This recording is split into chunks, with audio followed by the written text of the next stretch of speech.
morning everyone. Today we start with the topic of animal tissues. Animal tissues is classified into number of categories, 4 categories, mainly broad 4 categories we have. We have epithelial tissue, connective tissue, muscular tissue and nervous tissue. Very first we talk about is epithelial tissue. Epithelial means the outermost covering of a body. This forms the outermost, it is forming a continuous sheet of cells. Now this sheet of cells is forming our intercellular spaces also. This sheet of cells is forming our skin. It is forming the outermost surface of our body, that is the skin. It is forming the body lining of our body organs. It is forming it is lining the cavities of internal organs also. Yes.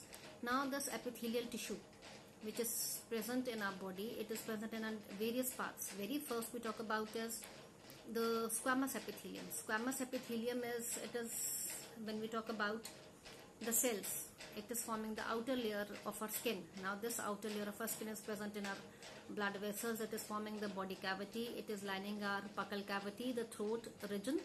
Buccal cavity is the throat region, and we say that it is formed the structure of the squamous epithelium. Structure is what? It is called as the pavement epithelium. Pavement means the base. Yes, it is formed of scale-like cells, which is flattened, single layer of it, and this is responsible to protect the lower parts and underlying parts of it. Second we talk about is cuboidal epithelium, cube shaped, cuboidal. That means this is present in the parts where the secretions are required. That means in the kidneys and in the thyroid gland. Yes. And then next it is present in the primary reproductive organs, the testes and the ovaries.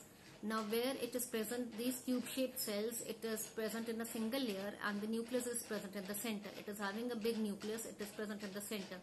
Now when it is present in the thyroid gland as well as in the kidneys, they are responsible for absorption and secretion. But when they are present in our reproductive organs, that is the testes and the ovaries, they are responsible for the formation of gametes inside our body, the male gamete and the female gamete. Then we come to column shaped cells, brick-like cylindrical cells, that is columnar epithelium. Now this columnar epithelium is present in our sweat glands, in our pharynx, in our stomach, in our intestines, in our sebaceous glands. Now this column shaped cylindrical cells, the nucleus is present towards the base. Cuboidal was in the center, big nucleus, this is present towards the base, and this is again responsible for the secretions of the things. Next we come to this epithelial cells, which are specialized to perform some important functions in our body. Very first we talk about the ciliated epithelium. Cilia is present on the outer surface.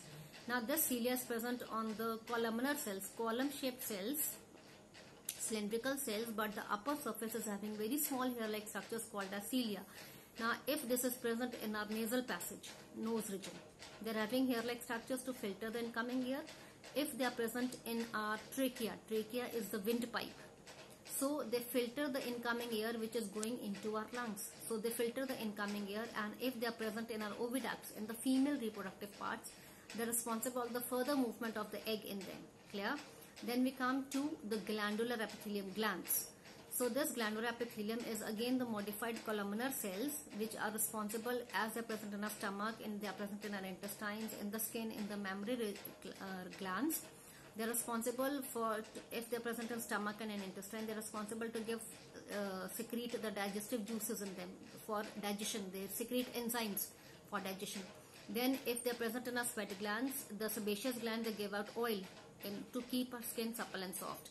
If they are present in our tears, they are giving out tears, and if they are present in the mammary glands, they are responsible for the production of milk in the females.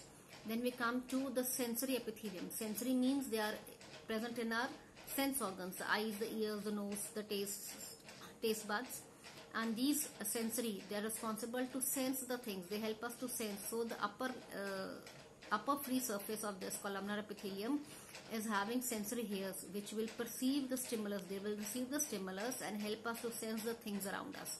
Thank you so much.